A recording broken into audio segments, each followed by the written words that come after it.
Kaj če Titanoboa ni izumrl? Kaj bi se zgodilo z nami, ljudmi? Bi bilo naše življenje danes še vedno mirno?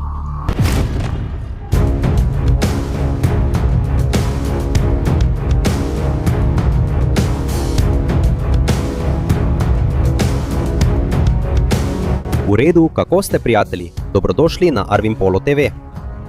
Največja kača na našem svetu danes je anakonda. In največji krokodil na našem svetu je Cassius. In ta tehta 1 tono. Če pomislite, so to resnično ogromne živali. Ampak presenečen boš, ko izveš, da sta ti dve velikanki pravzaprav še dojenčka v primerjavi z bitji, ki so nekoč živela na našem svetu. Primer za to sta Kronozaver in Titanoboa. Ta dva sta nekoč že živela. Ostala sta izjemno velika grožnja za življenje živali, ki so živele na kopnem in v vodi. Zdaj pa je vprašanje, kaj če bi še vedno živela v našem času? Bi lahko še preživeli ali bi to pomenilo konec človeštva? Zato bomo v tem videu izvedeli, kje in kdaj so živeli na našem svetu. In govorili bomo tudi o njihovih sposobnostih. Nato jih bomo pripeljali v naš svet. Naš današnji pogovor bo precej razbudljiv. Zato začnimo. Ampak počakaj, rad bi te še enkrat nekaj prosil. Prosim, naročite se na kanal Mirande Miner za več brezplačnih vaj o kriptovalutah.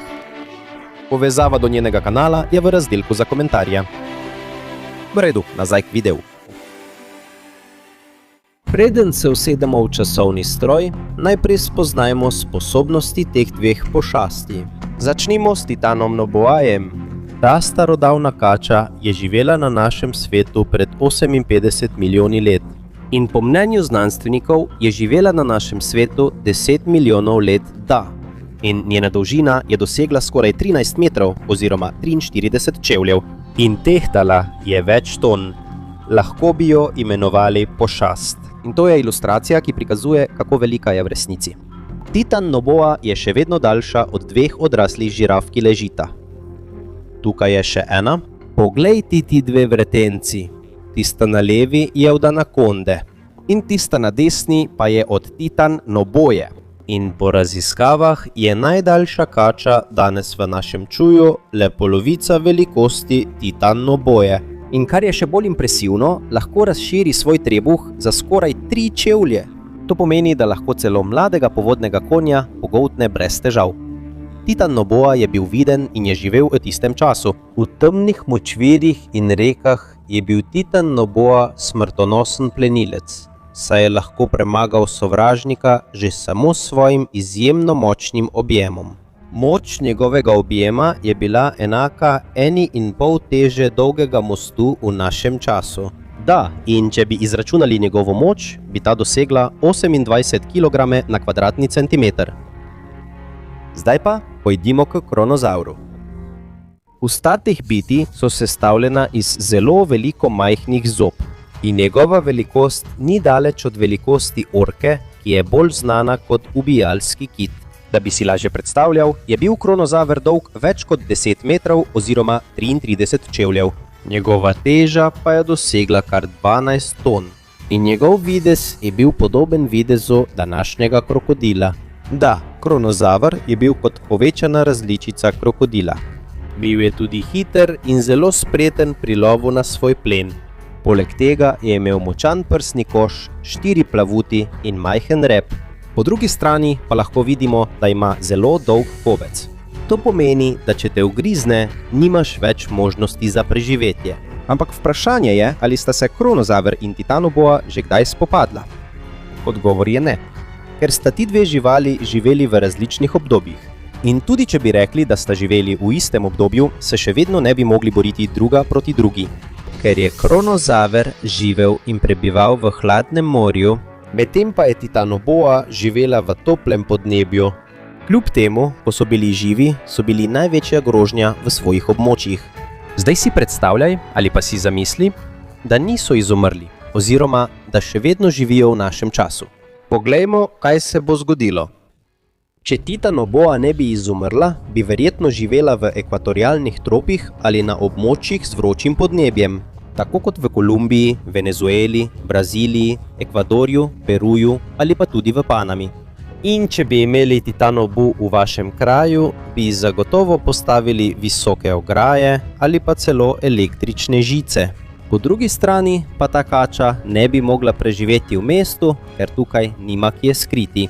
Vendar pa obstaja velika možnost, da bi se skrila na skritih mestih, kot so kanali ali celo vodnjaki.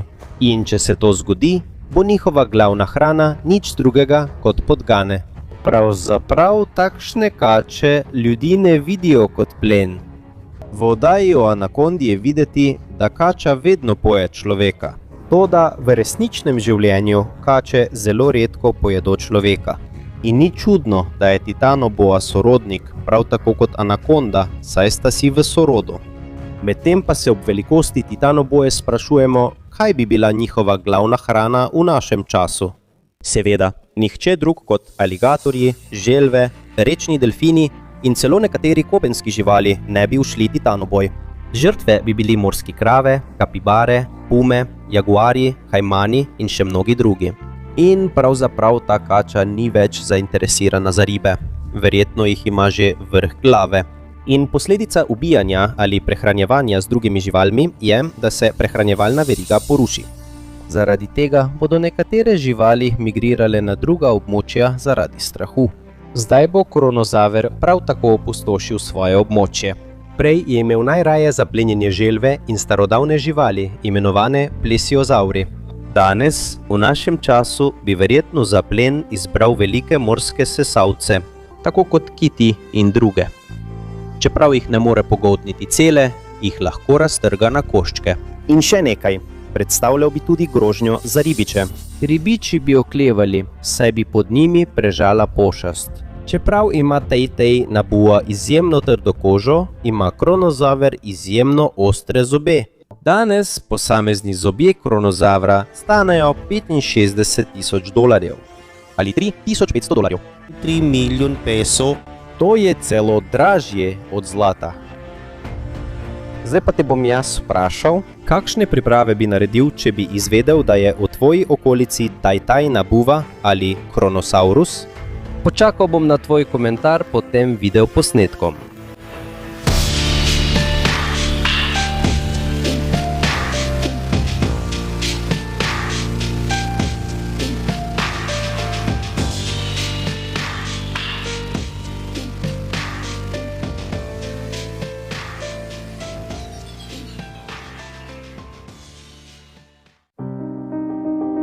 V redu, še enkrat, to je Arvin Polo TV, to ni bilo samo pripovedovano, to ti lahko tudi spremeni pogled na življenje.